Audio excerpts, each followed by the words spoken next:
நம்முடைய பிதாவாகிய கடவுளாலும் கர்த்தராகிய இயேசு கிறிஸ்துவினாலும் உங்களுக்கு கிருபையும் சமாதானம் உண்டாவதாக.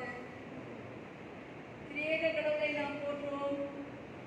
எங்கள் தந்தையாம் கடவுளை உமது வல்லமையினாலும் ஞானத்தினாலும் எல்லாவற்றையும் படைத்து உமது குமாரனை இரட்சகராக தரும்படி உலகத்தில் அன்பு கூர்ந்தீரே, போற்றுகிறோம். உம்மை நாங்கள் போற்றுகின்றோம். குமாரனாம் கடவுளே, பாவத்தை தவிர்த்து எல்லாவற்றையும் எங்களை போல் மனிதனாகி எங்கள் பாவங்களுக்காக ஒப்புக் கொடுக்கப்பட்டு எங்கள் நீதிக்காக உயிர்த்தெழுந்தவரே, உம்மை போற்றுகிறோம். உம்மை நாங்கள் போற்றுகின்றோம். பரிசுத்த ஆவியாகிய கடவுளே, எல்லா உண்மைக்குள்ளும் எங்களை வழிநடத்தி கடவுளின் அன்பை எங்கள் நெஞ்சில் பொழிபவரே, உம்மை போற்றுகிறோம். உம்மை நாங்கள் போற்றுகின்றோம். பிதா, குமாரன், பரிசுத்த ஆவியாகிய கடவுளே, உமக்கு எக்காலம் எல்லா புகழும் மகிமையும் உண்டாவதாக. ஆமென்.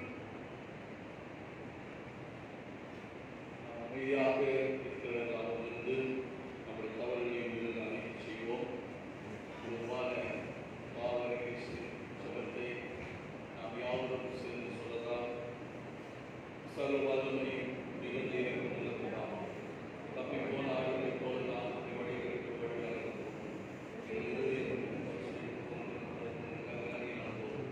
பரிசுத்த கற்பனைக்கு விரோதமாய் குற்றம் செய்வோம். செய்யாமல் செய்ய தவறுகளை செய்வோம். ஆனால் பரிசுத்த வாக்குத்தத்தின்படியே நிர்பாக்கியமுள்ள குற்றவாளியாக எங்களுக்கு இறங்கும். தப்பி தங்கள் எனக்கு இறங்கிய மேல் பொறுமையாயிரும். பாவம் தூக்கப்பட்டு எங்களை சீர்படுத்தும். மிகவும் இறக்கமுள்ள பிதாவே, உமது பரிசுநாமத்துக்கு நன்மணி நாங்கள் முக்தி நீதியும் இழந்த புதியுடன் நடந்து வர இயேசு கிறிஸ்துவின் சர்வவல்லமையும் மிகுந்த இரக்கமுள்ள மன்னிப்பையும் காவலிற்கு நமக்கு கட்டளையிட்டருளி வாழ்க்கையை சீர்படுத்துவதற்கான காலத்தை தமது பரிசுத்த ஆவியின் கிருபையும் தேற்றுதல் என்று நம் ஒவ்வொருவருக்கும் தந்தருள்வாராக. ஆமென். திருவசனம் ஆண்டவரை துதியுங்கள். ஆண்டவரால் துதிக்கப்படுவார். நாளைக்கு வேத பாடல்கள் வாசி.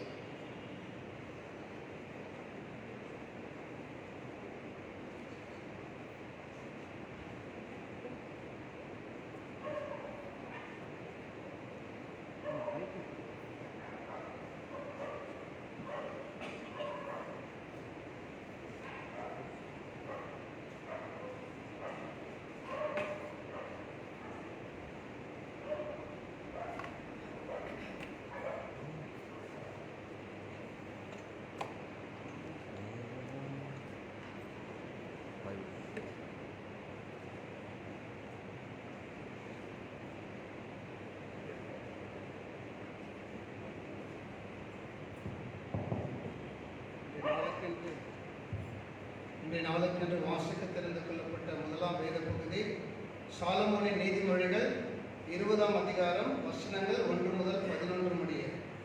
நீதிமொழிகளின் புத்தகம் 20ஆம் அதிகாரம் 1 முதல் 11 முடிய. திராட்சை ரசம் பரியாசம் செய்யும், மதுபானம் அமளி பண்ணும், அதனால் மயங்குகிற ஒருவனும் ஞானவான் அல்ல. ராஜாவின் முறுக்குதல் சிங்கத்தின் கெச்சிப்புக்கு சமானம். அவனை கோபப்படுத்துகிறவன் தன் பிராணனுக்கு விரோதம் செய்கிறான். வழக்குக்கு விலகுவது மனுஷனுக்கு மேன்மை. மூடனானவன் எவனும் அதிலே தலையிட்டுக் கொள்வான். சோம்பேறி குளிர்கிறது என்று விழாமாட்டான். அறுப்பிலே பிச்சை கேட்டாலும் அவனுக்கு ஒன்றும் கிடையாது. மனுஷனுடைய இருதயத்துள்ள யோசனை ஆழமான தண்ணீர் போல் இருக்கிறது. புத்திமானோ அதை முண்டெடுப்பான். மனுஷர் பெரும்பாலும் தங்கள் தயாரத்தை பிரசித்தப்படுத்துவார்கள். உண்மையான மனுஷனை கண்டுபிடிப்பவன் யார்? நீதிமான் தன் உற்சவத்திலே நடக்கிறான். அவனுக்கு பிறகு அவன் பிள்ளைகளும் பாக்கியவான்களாய் இருப்பார்கள். நியாயசனத்தில் வீற்றிருக்கும் ராஜா தன் கண்களினால் சகல பொல்லாப்பையும் சிதற பண்ணுகிறான். என் இருதயத்தை சுத்தமாக்கினேன், என் பாவமர துப்புரவானேன் என்று சொல்லத்தக்கவன் யார்? வெவ்வேறான நிறைக்கல்லும் வெவ்வேறான மரக்காலம் ஆகிய இவ்விரண்டும் கர்த்தருக்கு அருவருப்பானவைகள். பிள்ளையானாலும் அதன் செய்கை சுத்தமோ செம்மையோ என்பது அதன் நடக்கையினால் விளங்கும். வாசிக்க தெரிந்து கொள்ளப்பட்ட வேத பகுதி வாசிக்க முடிந்தாயிற்று. தேவனுக்கு ஸ்தோத்திரம் உண்டாவதாக.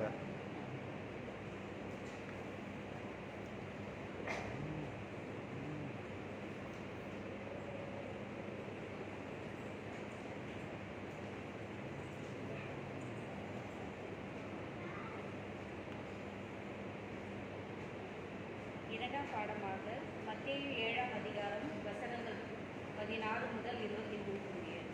மத்தேயு 7ஆம் அதிகாரம் 16 முதல் 23 முடிய. அவர்களுடைய கனிகளினாலே அவர்களை அறிவீர்கள். முட்செடிகளில் திராட்சை பழங்களையும் முட்கூடுகளில் அத்தி பழங்களையும் பறிக்கிறார்களா? அப்படியே நல்ல மரமெல்லாம் நல்ல கனிகளை கொடுக்கும், கெட்ட மரமோ கெட்ட கனிகளை கொடுக்கும்.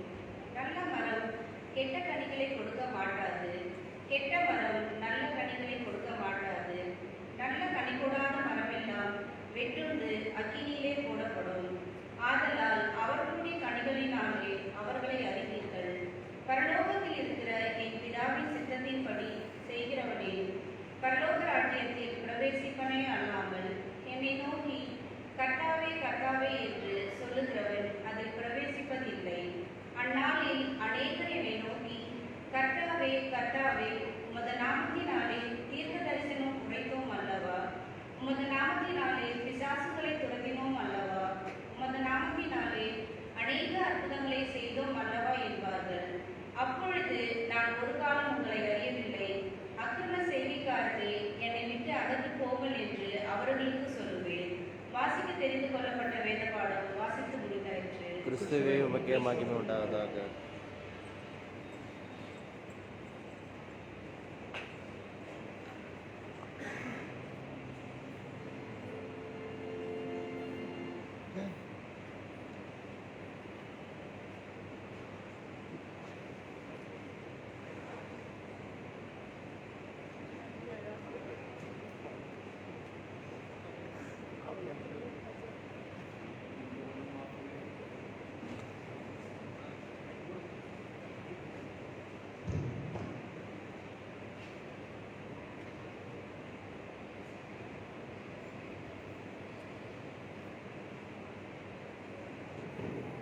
இந்த வருடமாக கிறிஸ்துவ கீர்த்தனை 131வது கீர்த்தனை.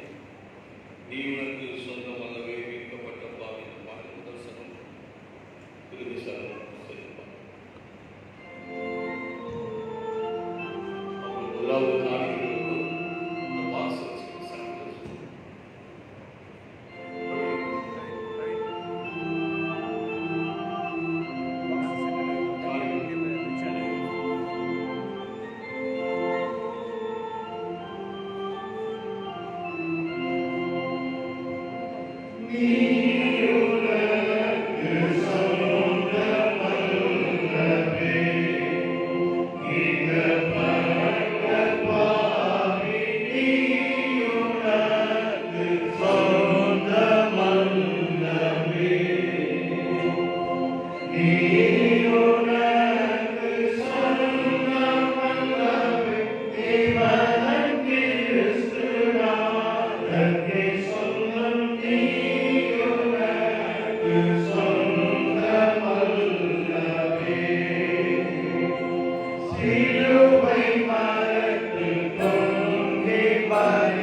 பாவக்கே பிழை பாயே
ஓய்வு நாளின் கால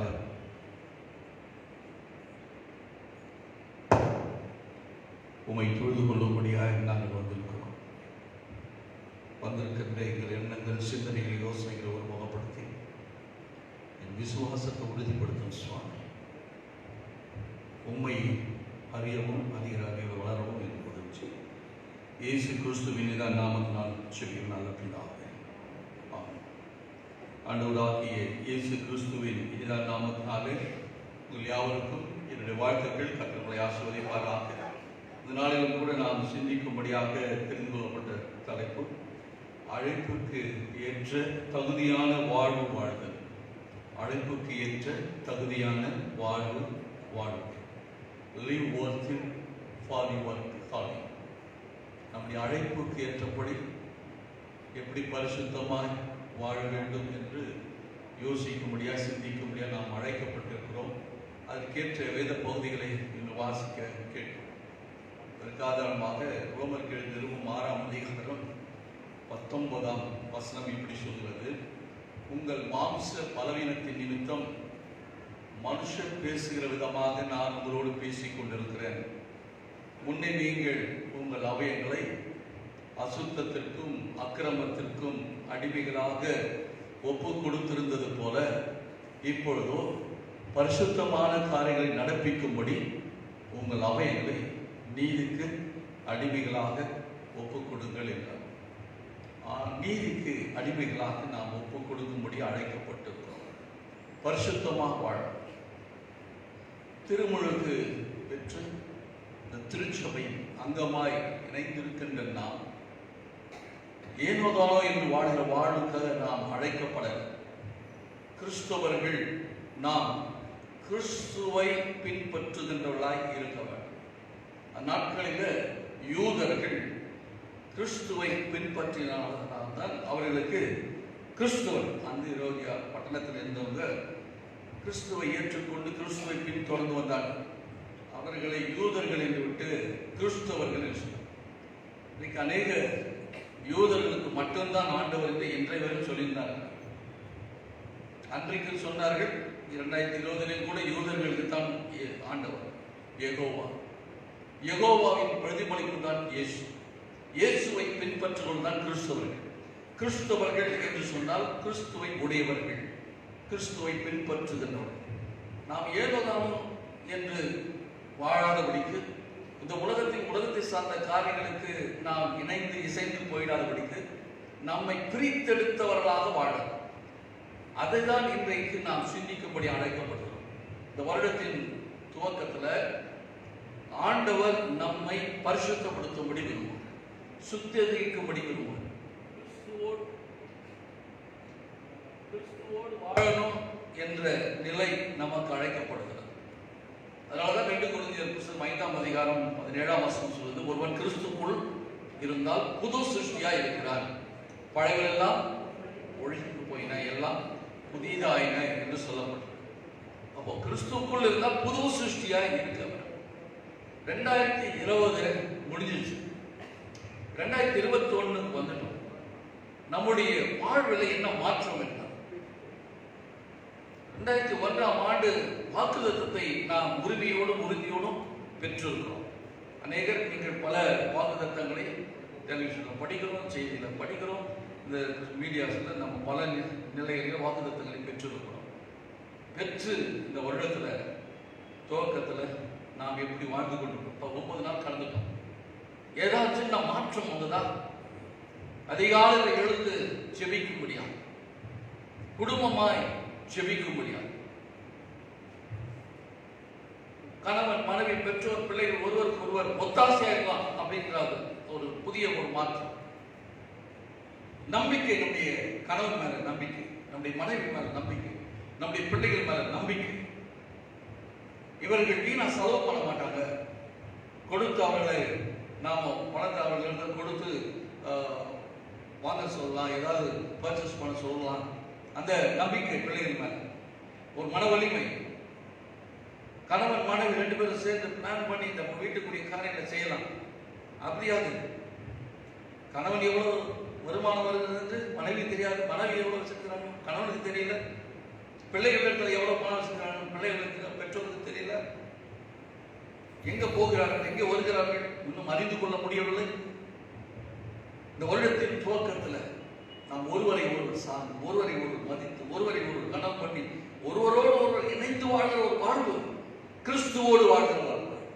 அதுதான் பழையவெல்லாம் ஒழிந்து போயிட்ட எல்லாம் புதிதாக ஒரு மரியாதையா பேச கற்றுக்கலாம். கணவனை எப்படி மதித்து நடக்க வேண்டும், எப்படி கனம் பண்ணணும், எந்தெந்த வகையில் நாம் என் கணவனை ஹானர் பண்ண முடியும், என் மனைவியை ஹானர் பண்ண முடியும். யோசி, பிள்ளைகளை எப்படிலாம் நாம் அப்ரிஷியேட் பண்ணலாம். சின்ன சின்ன காரியங்கள் ஒரு அப்ரிஷியேட் பண்ணி பாருங்க, ஒரு மென்டாலிட்டிலாம் வித்தியாசமாய் வரும். நாம் எதுவுமே பேசுறதே கிடையாது, விசாரிக்கிறதே கிடையாது. ஆகவே பிள்ளைகள் அவங்க பாட்டு வளர்ந்துங்க. சின்ன சின்ன காரியங்களை கூப்பிட்டு அப்ரிஷியேட் பண்ணி பாருங்க. உங்களுடைய விசாரணை, உங்களுடைய அரவணைப்பு, உங்களுடைய ஆதரவு, அவங்க சொல்லி பாருங்க, நல்லா செய்யற பாருங்க, நல்லா படிச்சதுல பாருங்க, அழகா பேர் பாடுற, அழகா வசனம் சொல்ற, எப்படி சொல்லி பாருங்க பிள்ளைகள் இருக்கிற. இதுதான் மாற்றத்திற்குரிய காரியம். ஒவ்வொரு நாளும் ஒரு புதிய காரியங்களை கற்றுக்கொள்ள வேண்டும், செய்ய வேண்டும். தலைமுறை கிறிஸ்தவா இருந்துதான் இருக்கும், அதில் சந்தேகம் இல்லை. 4வது தலைமுறையில் இருக்கிறோம், 5வது தலைமுறையில் கூட தான் கிறிஸ்தவர்களா இருக்கிறோம்.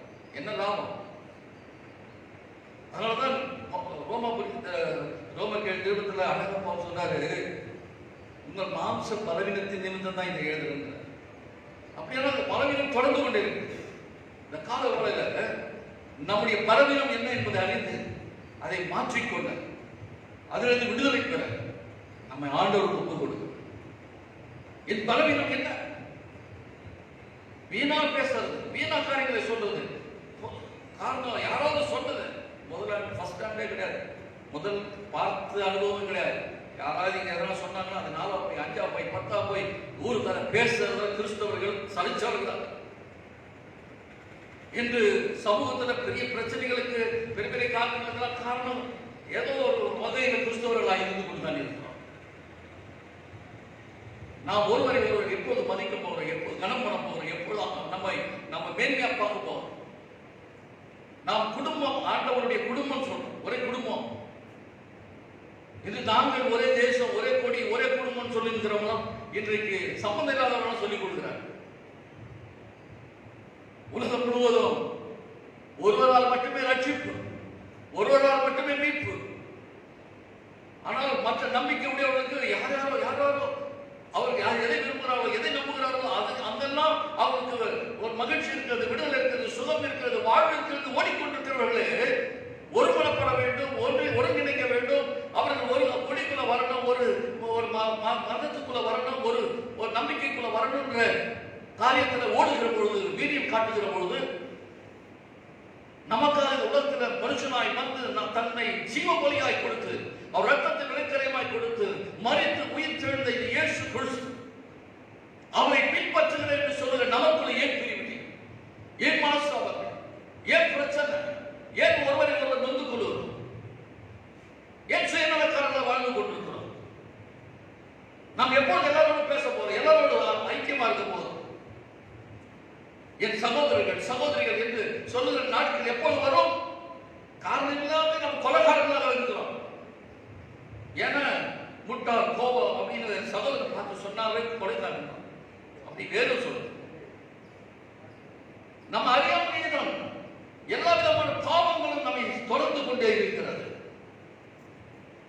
தெரிந்தும் தெரியாமலும், அறிந்தும் அறியாமலும் நாமும் பாவத்தின் மேல் பாவத்தை, மீறுதல் மேல் மீறுதலை செய்து இன்று பல நிலையில ஆண்டவருடைய நாமத்தை துக்கப்படுத்தி துயரப்படுத்தி கொண்டிருக்கிறோம். ஆண்டவர் எதற்காக நம்மை கிறிஸ்தவராக்கி இருக்கிறார்? ஏன் கிறிஸ்துவ குடும்பத்தில் நம்மை பிறக்க வைத்திருக்கிறார்? கிறிஸ்துவின் நாமம் தரிக்கப்பட்டு ஒரு திருவிருந்தில் பங்கு கொடுக்கிறோம். திருச்சபையில இந்த அங்கமாய் இருக்கிற நமக்குள்ள ஒரு மனப்பாடு இருக்கிறதா? ஒருங்கிணைந்து நாம் ஆண்டவரை மகிமைப்படுத்த வேண்டும் என்ற எண்ணங்கள், சிந்தனைகள் நாம் இணைக்கப்படுகிறோமா? இந்த காலவரையில் நம்மோடு தான் ஆண்டவர் பேசிக் கொண்டிருக்கிறார். எந்த இடத்துல நான் தவறி இருக்கிறேன், எந்த இடத்துல நான் ஆண்டவர் விட்டு விலகி இருக்கிறேன்? ஆரம்பத்தில் நல்லதான் இருந்தோம். எபேசு சபைக்கு எழுதும்போது ஆண்டவர் என்று சொல்றார், யோவான் மூலமா வெளிப்படுத்தின பொழுது, வெளிப்படுத்தின விசேஷம் 2ஆம் அதிகாரம் 4ஆம் வசனம் 5ஆம் வசனம். ஆனாலும் நீ ஆதியில கொண்டு எப்பொழுது இயேசுவை அறிந்து கொண்டாயோ, ருசி பார்த்தாயோ, எப்பொழுது கிறிஸ்துவுக்குள்ள வரணும், கிறிஸ்துவோடு இருக்கணும்னு தீர்மானித்தாயோ, இந்த ஆதியில கொண்டு இந்த அன்பை விட்டாய் என்று உன் பேரில் எனக்கு ஒரு குறை உண்டு. அப்படி தெரியுது. நம்முடைய எண்ணங்களை பார்க்கிற, சிந்தனைகளை பார்க்கிற, இருதயங்களை பார்க்கிற, உள்ளத்திரைகளை சோதித்தறிகிறார். நாம என்ன செய்து கொள்றோம்? எந்த விதத்தில் ஆண்டவரை துக்கப்படுத்தி கொண்டிருக்கிறோம்? ஆதியில் இந்த அன்பு போயிடுச்சு. ஆண்டவரோடு இந்த ஐக்கியம், ஆண்டவரோடு இந்த உறவு. அடுத்து 5ஆம் வசனம் சொல்லுது, ஆகையால் நீ இந்த நிலைமையிலிருந்து விழுந்தாய் என்பதை நினைத்து என்ன பண்ணமா? மனம் திரும்பி ஆதியில் செய்த கிரியை மறுபடியும் செய்யணும். அந்த உணர்வு படிக்கும்.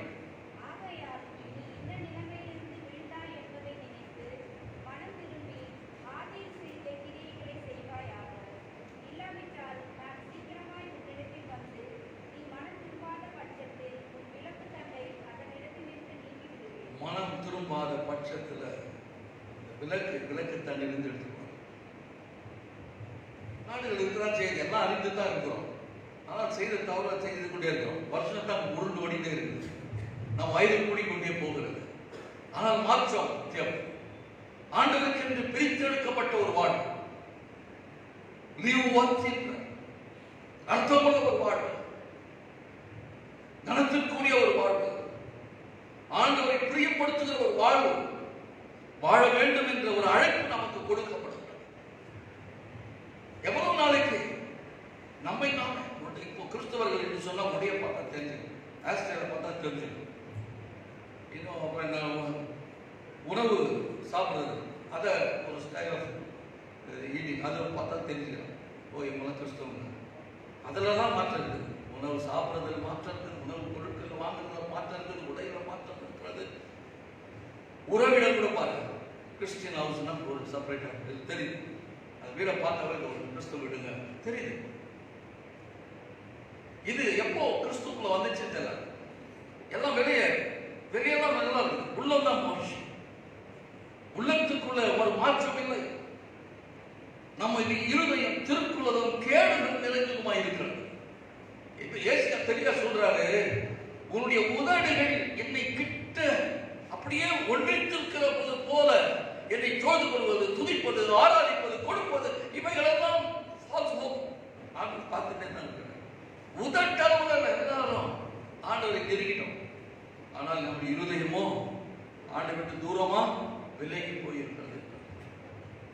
அதனால்தான் என்னுடைய வாழ்வு ஆலயத்துக்கு ஒரு மாதிரி இருக்கிறது, வீட்டில் ஒரு மாதிரி இருக்கிறது, படிக்கிற வேலை செய்கிற சமூகத்தில் ஒரு மாதிரி இருக்கிறது. எங்கிருந்தாலும் கிறிஸ்துவர்கள் கிறிஸ்துவர்களாகவே இருக்கிறது. ஏன் இல்லை? வேதத்தை வாசிக்கல, ஜெபிக்கல, ஆண்டவரோடு வாழ்வு. இன்னும் இந்த புதிய ஆண்டுல துவங்கி இருக்கிறோம், 9 நாளை கடந்துட்டோம். வேதத்தை இன்னும் ஆராய்ந்து பார்க்கலாம், வேத வசனங்களை பிடித்து ஜெபிக்க பழகிக் கொள்ளலாம். ஆண்டவருக்கு என்று சாட்சியா இருக்க ஆண்டவர் நம்மை அழைத்திருக்கிறார். ஆண்டவரை பிரதிபலிக்க வேண்டும் என்பதற்காக உங்கள் வெளிச்சம் அது முன்பாக பிரகாசிக்க, எப்போது பிரகாசிக்க போகிறது என்று வாசிக்கப்பட்ட 2 பகுதிகளும் இதைத்தான் நமக்கு தெளிவுபடுத்துகிறது. முதலாவது நீதிமொழி புத்தகம் 20ஆம் அதிகாரம் முதல் 5 வசனங்களை படிச்சா நல்லா புரியும். முதல் வசனம் சொல்லுது, எல்லாருக்கும் தெரியும், திராட்சை ரசம் பரியாசம் பண்ணுகிறது. இரண்டாவது, அதுல பயந்துகிறவன் ஒருவனும் ஞானவான் அல்ல. எல்லாம் நல்லா இருக்கு. திராட்சை ரசம் அப்படின்னா பானம் அப்படின்னு தெரியுது. அது உடனே நமக்கு ஒன்று ஆல்கஹால் தான் ஞாபகத்துக்கு வருது. எதை நாம் உண்டாலும் குடித்தாலும் அளவுக்கு மிஞ்சினால் சுயநலவு பெருகும். உன் எண்ணங்கள் சிந்தங்கள் மயங்கும், உன் சரீரம் கெட்டு போகும். நீ ஆண்டவருக்கு பிரியமான காரியத்தை செய்ய உன்னை தடுக்கும். எதை நீ அளவுக்கு மிஞ்சுகிறாயோ அவைகள் உன்னை பாதாளத்துக்கு தான் கொண்டு போகும்.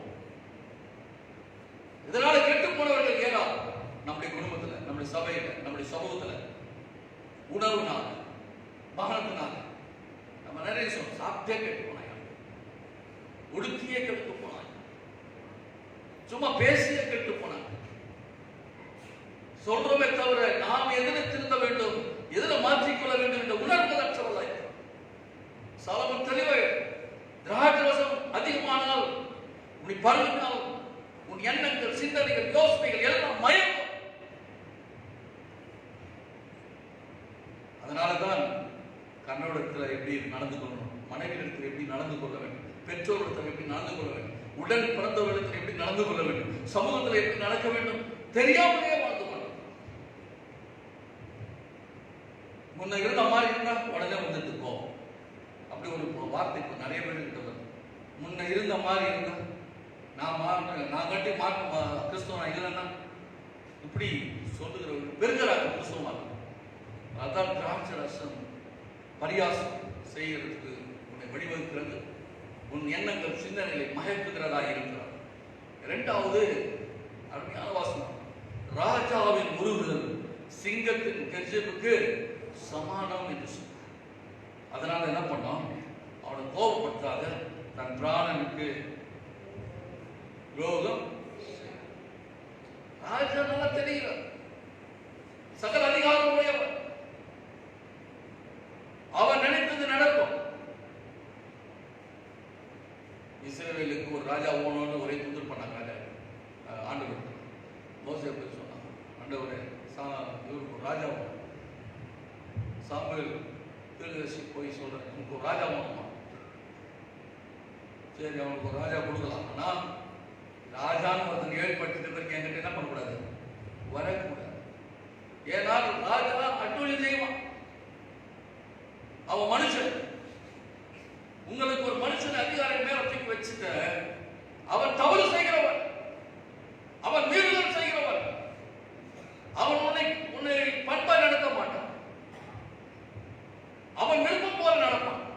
அதெல்லாம் ஒத்து போனோம். டாக்டர் போய் சொல்லிட்டு நான் இருந்த ராஜாவை ஏற்படுத்த, ஆனால் அவர்கள் உன் குடும்பத்தை கெடுப்பார்கள், உன்னுடைய விருப்பங்கள் எதிர்பார்ப்புகளுக்கு தடையாக இருப்பார்கள், உன் வளர்ச்சிக்கு குந்தகம் விளைப்பார்கள்.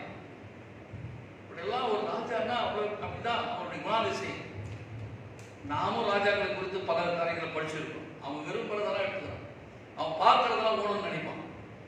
இதெல்லாம் கொடுத்துதான் அவன் மனுஷன் வேற ஒன்றும் குடிப்போகிற மக்களுக்கு எதிர்த்து நிற்க முடியாது. ராஜானா அப்படி நீ நானும் இந்த சமூகத்தில் அப்படிப்பட்ட ராஜாக்களுக்கு மத்தியில் வாழ்ந்து கொண்டிருக்கிறோம். அரசும் அதிகாரமும் ஆட்சியும் அவர்களிடத்தில் இருக்கிறார். கிறிஸ்துவா இருக்கிற நாமும் எவ்வளவு ஜாக்கிரதையா இருக்கணும். வீணாய் செலவு, வீணான காரியங்களை இடத்துல நிற்கிறது, வீணாய் நம்ம மேல குற்றங்கள், ஒருவருக்கு ஒருவர் குற்றம் கொடுத்தது. இன்றைக்கு போலீஸ் ஸ்டேஷனும் கோர்ட்டிலும் இன்னைக்கு கிறிஸ்தவர்களுடைய பெயர்கள் வீட்டில வளர்த்து கொண்டிருக்கிறோம். கிறிஸ்தவர் ராஜாவை நல்லா தெரியும், இவன் இப்படிதான் இருப்பான்னு சொல்லி அவன்கிட்ட நீதி கேட்கும்படி போகிற கிறிஸ்தவர்களா? உன்னை நீ சீர்படுத்திக்கணும், உன் குடும்பத்தை சீர்படுத்திக் கொள்ள வேண்டும், உன் சமூகத்தை சீர்படுத்திக்கணும். அங்கேயே அவர்களுடைய காரியங்களை முடிக்கணும். ஏனென்றால் நாம் இந்த உலகத்துக்குரியவர்கள் அல்ல, நாம் பிரித்தெடுக்கப்பட்டவர்கள். கிறிஸ்துவின் நாமம் தரிக்கப்பட்ட நீ நாமம் உன்னை நீ தாழ்த்தாவிட்டால், உன்னை வெறுமையாக்க விட்டால், உன்னை நீ விட்டுக் கொடுக்காவிட்டால் கிறிஸ்துவராய் இருந்த அர்த்தம் இல்லை. 2021ஆம் ஆண்டுல துவக்கத்திலேயே நீ உன்னை ஆண்டவருக்கு முழுமையா ஒப்பு கொடுக்கணும். ராஜாவிட்ட போய் நின்று பார்க்கலாம், ஆனால் அவன் துஷ்டன், உன்னை அழிப்பான். நீ அழிவு, குடும்பம் அழிவு, சபை அழிவு, சமூகம் அழிவு, கிறிஸ்துவ மார்க்கம் இல்லாமலே போகும். அதற்கு வழி வகுப்புகளை வகுத்துக் கொண்டிருக்கிறார்கள். அநேக பின்மாற்றத்திற்குள்ளே போய் கொண்டிருக்கிற படிப்புக்காக, வேலைக்காக, திருமணத்திற்காக.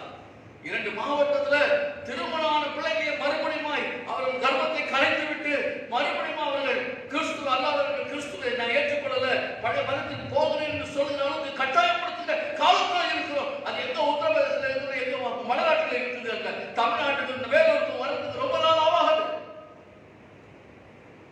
இன்று கிறிஸ்தவர்கள் மிக உச்சத்தில் இருக்கிறோம், நெருக்கடியின் மத்தியில் இருக்கிறோம். 7 வாழ்வு இந்த 2021 வச்சு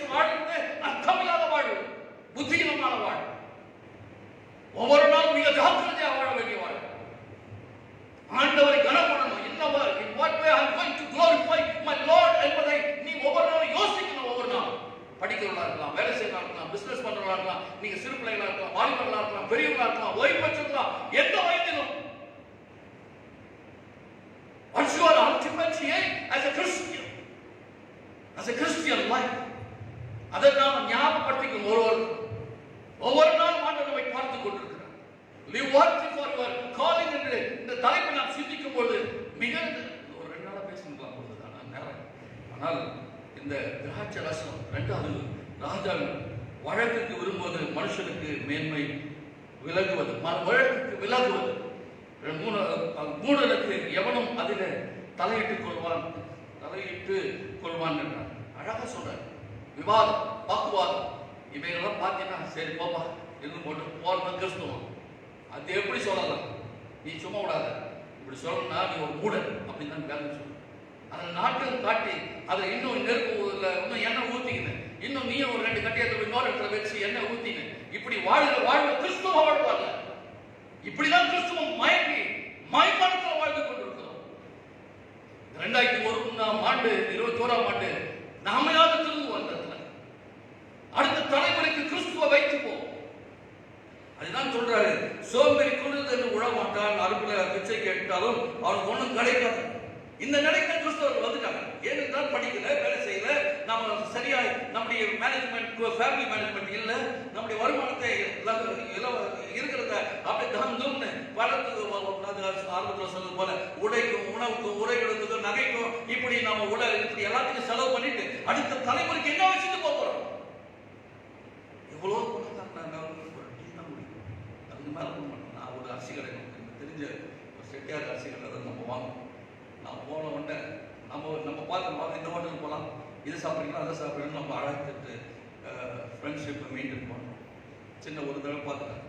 நானும் 2 மாதம் தான் போவாங்க கடைக்கு. போனாலும் வாங்க ஃபாதர் என்ன உட்கார வச்சுட்டு ஒரு டீ வாங்கிட்டு அதில் 3 பேருக்கு கொஞ்சம் பெரிய பட்டி சொல்லுவாங்க. அவன் ஞானமா நடக்கிறான். பணத்தின் அருமை தெரிகிறது. நாம் சேர்த்து வைக்காத அடுத்த தலைமுறைக்கு வைக்கணும் இருக்கிறான். நமக்கு அடுத்த தலைமுறைக்கு ஆண்டவர் இருக்கிறார். அது ஒரு பக்கம் இருக்கட்டும். ஆனாலும் நாம் என்ன செய்கிறோம்? நம்ம தலைமுறைக்கு, அடுத்த தலைமுறைக்கு யோசிக்கணும். அதுதான் சொல்றாரு, சோம்பேறி குளிர்ந்து உழமாட்டான் என்று சொல்றோம். நல்ல நிலம் வச்சிருக்கிறிய, ஏன் உழமாட்டேன்ற? அதான் கேள்வி. நல்லா படிச்சிருக்கிறிய, அது ஏதாவது பயன்படுத்த. சும்மா ஏன் வீணான காரியம்? உன்னுடைய உழைப்பு, உன்னுடைய ஞானம், உன்னுடைய அறிவு, உன்னுடைய காரியங்களை வீணாய் விரயமாய் நம்முடைய பிள்ளைகள் கிறிஸ்துவமா இருக்கும் அழிவுக்கு நேராய் நடத்தி கொண்டிருக்கிறார். பிரயோஜனமா செய்யலாம். பிரயோஜனமா செஞ்சிருந்தா எத்தனை ஒரு 4 வீடு கட்டிட்டுலாம். ஞானமா நடந்து செலவு பண்ணியிருந்தா நாம கஷ்டங்களா மாதிரி போயிருக்கலாம். அதெல்லாம் விட்டுட்டோம். இன்றைக்காவது ஆண்டவர் நம்ம கொடுத்திருக்கிற வாய்ப்பை பயன்படுத்தும். அதனால்தான் அடுத்த வசனம் 7ஆம் வசனம் சொல்லுது, அப்படிங்க, நீதிமான் தன் உத்தமத்திலே நடக்கிறான், அவனுக்கு பிறகு அவன் பிள்ளைகள் பாக்கியவான்களா இருப்பார். நம்முடைய பிள்ளைகளுக்கு நாம் பாக்கியவான்களா வைப்பதற்கு நாம் என்ன செய்து கொண்டிருக்கிறோம்? அதனால்தான் மத்தேயு சுவிசேஷத்தில் அழகிற நல்ல மரம் நல்ல கனி கொடுக்கும், கெட்ட மரம் கெட்ட கனி கொடுக்கும். அது சொல்றாரு, அழகா சொல்றாரு, முட்போதர்ல முட்செடியில. அப்படித்தானே 16ஆம் வசனம் சொல்லுது, முட்செடியில திராட்சை பழத்தையும் முட்பூண்டுகள அத்தி பழங்களையும் பறிக்கிறீர்களா? இப்படிதான் பரிசுத்தமானது. முட்செடியும் தெரியுது, முட்புதரும் தெரியுது. அதுல ஏன்னா மனம் திரும்பலன்னா முட்செடி தான். கிறிஸ்துவோடு வாழணும்னா அது முட்புதர் தான். இம்முட்செடிகளும் முட்புதர்களும் கிறிஸ்துவ மார்க்கத்திற்குள் பெருகி போச்சு. அதனால கடித்தட முடியல. அழகான திராட்சை தோட்டத்துல 13ஆம் அதிகாரத்துல திராட்சை தோட்டத்துக்குள்ள ஒரு அத்தி மரத்தை நட்டு 3 வருடங்களுக்கு கழித்து அவர்கள் வந்து பார்க்கிற மரம் உயரமா இருக்குது, செழிப்பா இருக்குது, பசுமையா இருக்குது. கனியை தேடினால் அதுல கனி இல்லை என்று வருத்தப்படுகிறது. கிறிஸ்துவ மார்க்கத்திற்குள்ள கனியை தேடுகிறார். 2021ஆம் ஆண்டு ஏதோ கிருபை ஆண்டவருடைய கண்களை கிடைத்த இரக்கத்தினால் நீ நான் சுகமாய் இந்த 21ஆம் ஆண்டை துவங்கி 9 நாட்களை கடந்துட்டோம். இந்த 10வது நாள் ஆண்டவர் உன்னிடத்தில் கனி எதிர்பார்க்கிறார். அன்பு இருக்கிறதா, இரக்கம். நல்ல கலாத்தியர் 5ஆம் அதிகாரம் 22, 23 மாசத்துக்கு பாருங்க. அந்த கனியெல்லாம் நம்மிடத்துல இருக்குதான்னு இந்த காலவெளியில ஆண்டவர் தேடுகிறவராயிருக்கிறார். அன்பு இருக்கிறதா, தாழ்வு இருக்கிறதா, எரிச்சடக்கம் இருக்குதா, இவைகளெல்லாம் தேடுகிற ஆண்டவர் இன்றைக்கு நம் மத்தியில இருக்கிறார். இந்த ஆவின் கனி உன்னில் இருக்கிறதா என்று தேடுகிற ஆண்டவருக்கு நீ நான் என்ன பதில் சொல்ல போகிறோம்? அதுதான் இங்க சொல்றாரு. நாம இந்த கனி கொடுத்து வாழ்வதென்றால் இந்த உலகத்துல ஆண்டவர் பரிசுத்தமா இருந்தால் நானும் பரிசுத்தமா இருக்கேன். ஆண்டவர் எதிர்பார்க்கிறபடி கனி கொடுக்க வேண்டும். இதெல்லாம் எதற்காகனா இந்த உலகத்திலே வாழ்ந்து மறித்து நல்ல அடக்கம் செய்து பெரிய பெரிய கட்டடம் கட்டி வைக்கிறதுக்காக அல்ல. நீ நானும் மறித்து வா, பரலோக ராஜ்யத்துக்குள்ள நிலை வாழ்வுக்குள்ள கிறிஸ்துவோடு வாழ போகிறோமே, அந்த வாழ்வுக்கு ஆயத்தமாகணும். வருடத்தின் துவக்கத்துல கிறிஸ்துவோடு வாழ்வதற்கு நாம் ஆயத்தமா இருக்கிறோமா? ஜெபம் செய்வோம். எங்களை நேசிக்கிறதான அன்பின் தகவனே, அருமையான காலை தியான வேளையில நீ கொடுத்த வார்த்தைகளுக்கு ஸ்தோத்திரம். தொடர்ந்து உங்களுடைய பிள்ளைகளோடு பேசுங்க. அவருடைய விசுவாசத்தை நம்பிக்கை உறுதிப்படுத்த இயேசுவின் நாமத்தில் நான் சொல்ல நல்ல பிதாவே.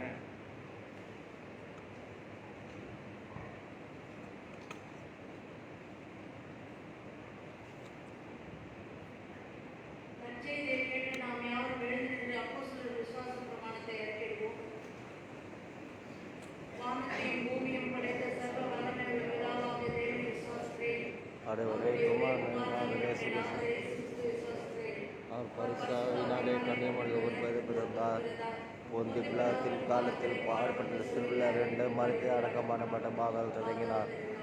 3ஆம் நாள் மருத்துவ பரமண்டத்துக்கு ஏறி சர்வ பிதாவாகி தேவனோடு வாசிக்கிறார். அவரிடத்திலிருந்து உயிருள்ள மருத்துவ பொதுவாக பரிசபையும் ஐக்கியமும் பாவமணி சரீரம் முடித்தலும் நித்திய ஜீவம் முன்னேற்ற விசாரம். சபையார் உட்களும் செயலர்களை அறிக்கையும்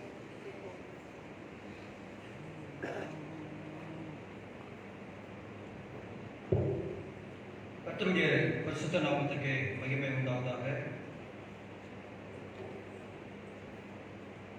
ஆராதனை முறையிலே எந்த மாற்றமும் இல்லை. அரசாங்கத்திலிருந்து நமக்கு சரியான ஒரு முடிவு வராதனாலே அடுத்த வாரம் கூட 8 மணிக்கு ஒரு ஆராதனையும் 10 மணிக்கு ஒரு ஆராதனையும் நடைபெறும். சபையார் இதை கவனத்தில் கொள்ளும்படி உங்களை அன்புடன் கேட்டுக்கொள்கிறோம். புதிய வருடத்தில் ஆயர்கள் மற்றும் சபை ஊழியர்களை கண்டுகொள்ளும் நிகழ்ச்சி வருடம் நடைபெறுவது வழக்கம். இந்த வருடம் கூட சற்றே தாமதமானாலும் அடுத்த வாரம், அதாவது 17/1/2021 10:30 ஆராதனைக்கு 2ஆம் ஆராதனை முடிவில் அதை நாம் செய்ய இருக்கிறோம். தயவுகூர்ந்து சபையார் கவனத்தில் கொண்டு அந்த நேரத்தை ஒதுக்கி ஆயர்களையும் சபை ஊழியர்களையும் நாம் வாழ்த்த கடமைப்பட்டிருக்கிறோம். அதில் கலந்து கொள்ள உங்களை அன்புடன் கேட்டுக்கொள்கிறோம். 2021 ஆனால் கேலண்டர்ஸ் சகோதரன் மேத்யூ மூலமாக வீடுகளுக்கு வந்து கொண்டிருக்கிறது. கொஞ்சம் லேட் ஆகும், இருந்தாலும் சபையார் பொறுத்து கொள்ளும்படி அன்போடு கேட்டுக்கொள்கிறோம். அவர் ஒருவரே இதை டிஸ்ட்ரிபியூட் செய்ய இருக்கிறதுனாலே சபையார் பொறுத்துக்கொள்ளும். அது உங்கள் வீடுகளுக்கு வந்து சேரும். ஒரு மரண அறிவிப்பு. நம்முடைய சபையை சேர்ந்த திரு பெட்போர் பிரபாகரன், அதாவது நம்முடைய முன்னாள் பொருளாளர் திரு வின்சென்ட் என்பவருடைய சகோதரன், இளைய சகோதரர், கடந்த வாரத்திலே கர்த்தருக்குள் அடைந்தார்கள். சபையார் குடும்பத்திற்காக ஜெபிக்கும்படி அன்புடன் கேட்டுக்கொள்கிறோம். இந்த COVID-19, அதாவது கொரோனா, இன்னும் அதனுடைய தாக்கம் அதிகமாகி கொண்டே போகிறதுனாலே சபையார் தொடர்ந்து சபையின் மக்களுக்காகவும் நம்முடைய குடும்பத்துக்காகவும் ஜெபிக்கும்படி உங்களை அன்புடன் கேட்டுக்கொள்கிறோம். முக்கியமாக நம்முடைய சபையை சேர்ந்த பிள்ளைகள், குடும்பங்கள் வெளிநாடுகளிலே வாழ்கிறார்கள். அமெரிக்கா, இங்கிலாந்து போன்ற தேசங்களிலே அங்கே மிகவும் கடுமையாக இந்த நோய் பரவி கொண்டிருக்கிறது நாம் கேள்விப்படுகிறோம். சபையார் தொடர்ந்து அப்படிப்பட்ட காரியத்துக்காக ஜெபிக்கும். கடவுள் தாமே இந்த நாட்டிலே நமக்கு ஆதாயம் கொடுக்க நாம் ஜெபிக்கும்படி உங்களை அன்புடன் கேட்டுக்கொள்கிறோம். 3/1/2021 காணிக்கை விவரம். மாத சந்தா காணிக்கை 96,300, ஸ்தோத்திர காணிக்கை 2,600, ஆண்கள் ஐக்கிய சங்கம் 500, பெண்கள் ஐக்கிய சங்கம் 2,040, வாலிபர் ஐக்கிய சங்கம் 2,070, புதிய ஆலய கட்டிட நிதி 1,850, ஓய்வு நாள் பள்ளி 1,130, பேராய விடுதி நிதி 320, நலிந்தோர் நல நிதி 3,040, கிறிஸ்துவ பணியாளர் நிதி 420, திருமுழுக்கு காணிக்கை 500, திருமண ஓலை காணிக்கை 700, ஆராதனை காணிக்கை 8,070, கல்வி நிதி 2,100, வருடாந்திர குடும்ப நன்றி காணிக்கை 4,600, வெண் கிறிஸ்மஸ், ஒயிட் கிறிஸ்மஸ் 200, இசை விழா 6100, ஆக மொத்தம் 1,32,540. இரண்டாம் காணிக்கை ஸ்தோத்திர காணிக்கை 100, பிறந்தநாள் காணிக்கை 700, திருமண நாள் காணிக்கை 500, திருமண கட்டணம் 6000, ஆராதனை காணிக்கை 8480, ஆக மொத்தம் 15,780. நன்றி.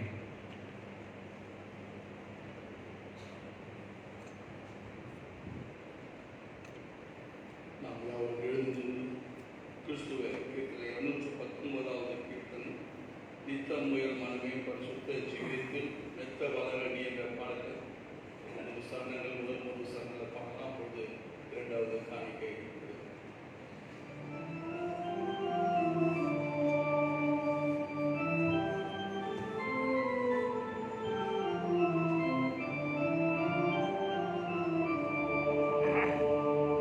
நித்தமுயல் மனமே பரிசுத்த ஜீவியத்தில் மெத்த வளரணி. நித்தமுயல் மனமே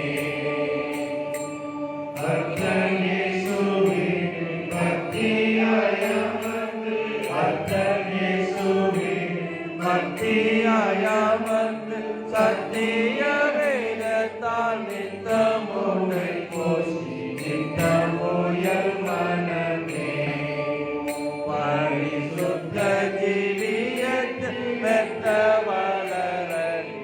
நித்தமுயல் மனமே அல்பகலிசுவோடதிக நேரத்தை, அல்பகலிசுவோடதிக நேரத்தை ஆசையாய் கழுவி அவரை போலாமாய். நித்தமுயல் மனமே பரிசுத்த ஜீவியத்தில் மெத்த வளரணி. நித்தமுயல் மனமே தேவன் தன் பிள்ளைகள் யாவரையும் நேசி. தேவன் தன் பிள்ளைகள் யாவரையும் நேசி. அவராயேயும் கண்பாடோடு வீசி. நித்தமுயல் மனமே பரிசுத்த ஜீவியத்தில் மெத்த வளரணி. நித்தமுயல் மனமே இயேசுவே உந்தனை என்றும் நடத்துவார். இயேசுவே உந்தனை என்றும் நடத்துவார். எங்கள் துன்பத்திலும் நம்படி செய்யும். நித்தமுயல் மனமே பரிசுத்த ஜீவியத்தில் மெத்த வளரணி. நித்தமுயல் மனமே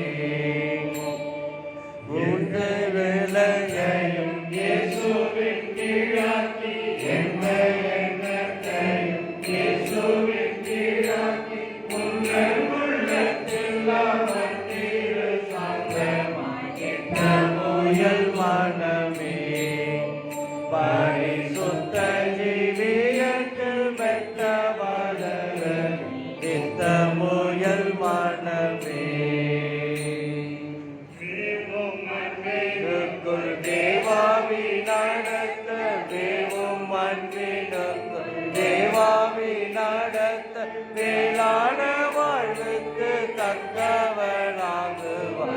நித்தமுயல் மனமே பரிசுத்த ஜீவியத்தில் மெத்த வளரணி.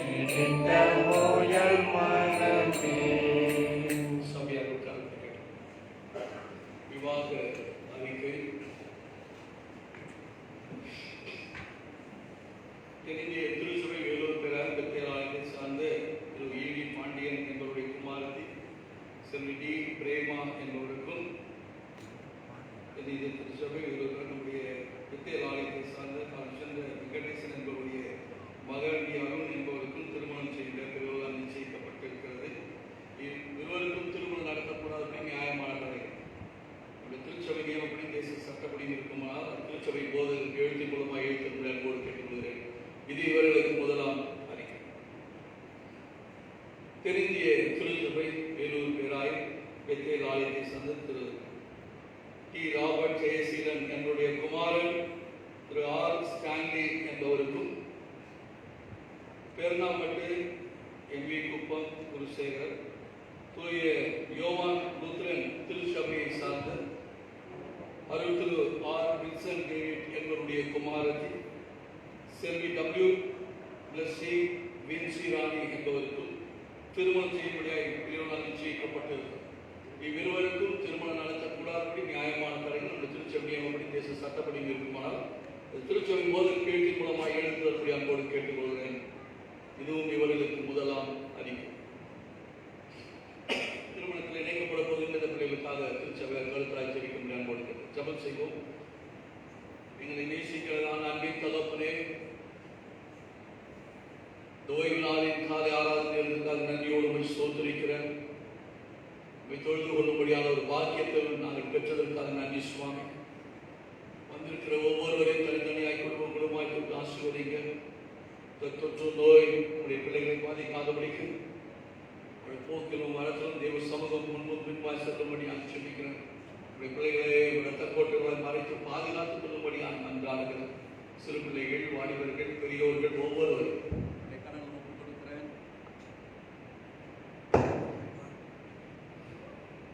ஒவ்வொருவரையும் நீ பாதுகாத்து பராமரிக்க வேண்டும் என்று மன்றாடுகிறோம் சுவாமி. ஒரு நாளும் பிள்ளைகள் குறைவு பார்த்து காத்துக்கிறோம்.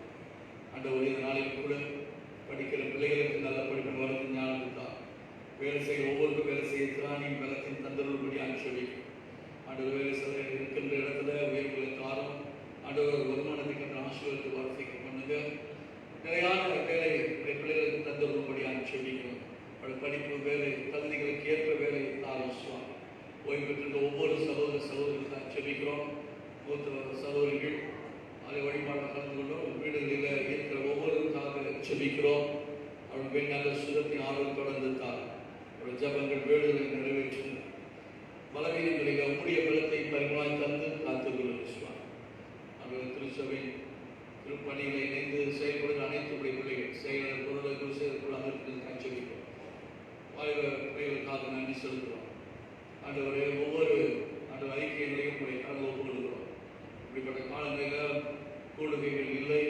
நாங்கள் ஒருமித்து எங்கள் விசுவாசம் வளர்ப்பதற்கு ஏற்ற காரியங்கள் நடைபெறாவிட்டாலும் நாங்கள் வீடுகளில் ஒருவருக்காக ஒருவர் செபிக்க, ஒருவரை ஒருவர் விசாரித்துக் கொள்ள, ஆண்டவரே எங்கள் உறவுகளை புதுப்பித்துக் கொள்ள கர்த்தர் அனுக்கிரகம் செய்யும்படியாக செபிக்கிறோம். கரங்களை ஒப்புக் கொடுக்கிற கர்த்தர் பொறுப்படுத்துகிறோம். இப்பொழுதும் காணிக்கை செலுத்தினபடி பிள்ளைகளுக்காக நமக்கு ஸ்தோத்திரம். மாதாந்திர காணிக்கை பொறுத்துணைகளோடும் வேண்டுதலோடும் ஆண்டவரே நன்றியுடன் காணிக்கைகள், பிறந்த நாள் காணிக்கைகள், திருமண நாளுக்காக ஆண்டவரே காணிக்கைகள், ஆண்டவரே ஆகிய கட்டுமான பணிக்கென்று சிறப்பாக கொடுத்திருக்கின்ற காணிக்கைகள் கர்த்தர் அங்கீகரிப்பீராக. அருமையான சூரிய பிரதாப் அவர்கள் யாரே கட்டுமான பணி கொடுத்த காணிக்கை கர்த்தர் அங்கீகரித்து நீர் ஆசீர்வதிக்க வேண்டும் என்று மன்றாடுகிறேன். தன்னுடைய படிப்பில் 4th year சக்ஸஸ்ஃபுல்லாக முடித்த அருமையான தம்பி ராகுல் ஜாஷுவாக்காக செலுத்துகிறோம். இன்னும் பேர் சொல்லாமல் அநேகர்கள் காணிக்கைகளை செலுத்துகிறார்கள். நாங்கள் செபிக்கிறோம். கர்த்தர் ஆசீர்வதிப்பீராக. தொடர்ந்து நாங்கள் விசுவாசத்தில் ஒருவரை ஒருவர் சார்ந்து ஒருவருக்காக ஜெபித்து மனரம்யமாய் வாழ உதவி செய்க. விவாக அறிக்கை வாசிக்கப்பட்டு திருமணத்துக்கான ஆயத்தங்களை செய்கிற பிரேமாக்காகவும் அருளுக்காக செபிக்கிறோம். இந்த பிள்ளைகளை கர்த்தர் ஆசீர்வதித்து ஏற்ற காலத்தில் நல்ல குடும்பங்கள் அமைக்கிறதுக்கு கர்த்தர் உதவி செய்யுங்க.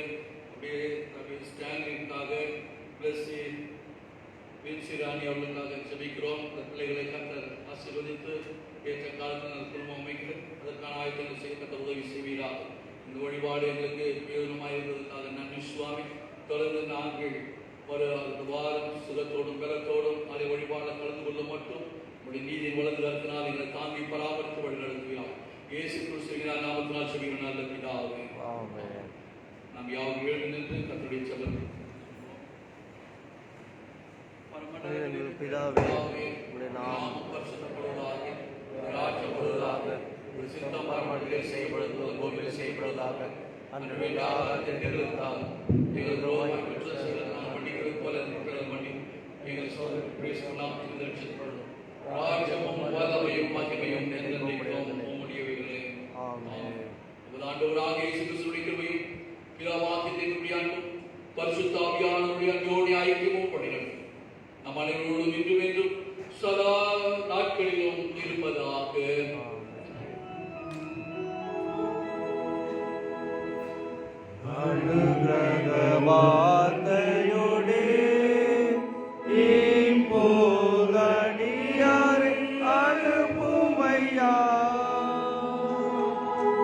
மனமதில் தயவுறு மகத்துவ பரணி மாந்தளமுமக்காவே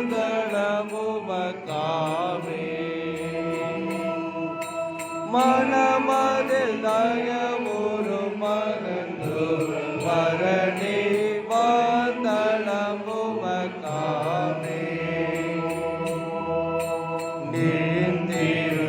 திருநாமமது கேட்ட நேர்மலமாம் மொழிகள் சாந்தகம் எமதகம் மிக பலனளித்திட சாமியின் அருள் புரிவார் சாந்தகம் எமதகம் மிக பலனளித்திட சாமியின் அருள் புரிவார் தோத்திரம் புகழ் மகிமை கீர்த்தி துதி கணம் தினமுமக்கே பாத்திரனே அதிசோபித பரணே பாதசரண்டாவே பாத்திரனே அதிசோபித பரணே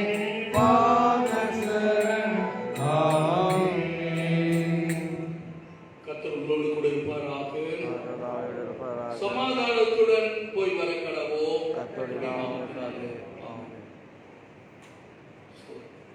God bless you. கர்த்தர் உங்களை ஆசீர்வதிப்பாராக.